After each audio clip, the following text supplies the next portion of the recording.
बुकेरा शरीफ वेझो ॻोठ जयराम जोगी में बाकिरदार न्याणी पारस मेहरानी ऐं जयराम जोगी पारां 1 साल खां हलंदड़ स्कूल जी बिल्डिंग समेत कोड उस्ताद न मिलियो ऐं ॿारनि खे किताब न मिली सघिया।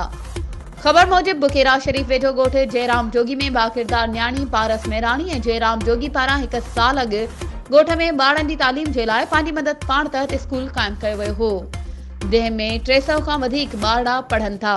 उन मौक़े ते मीडिया सां बाकिरदार न्याणी पारस मेहरानी जयराम जोगी प्यारे जोगी ॻाल्हाईंदे चयो त असां 1 साल अॻु पंहिंजी मदद पाण तहत स्कूल क़ाइमु कयो हो। जोगी कम्युनिटी पुठ ते पयल कम्युनिटी आहे। असां हमेशह दर जा धिका खाई पंहिंजी ज़िंदगी त गुज़ारे छॾी, पर असांजा ॿार उहा ज़िंदगी न गुज़ारिन।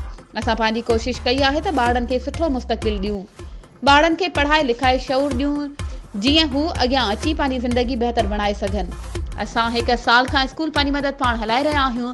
असां DC Tando Allahyar DO education समेत लाॻापियल आला अमलदारनि सां मुलाक़ातूं कयूं त स्कूल जी बिल्डिंग ॾिनी वञे, स्कूल में सरकारी तौर ते उस्ताद मुक़ररु कयो वञे।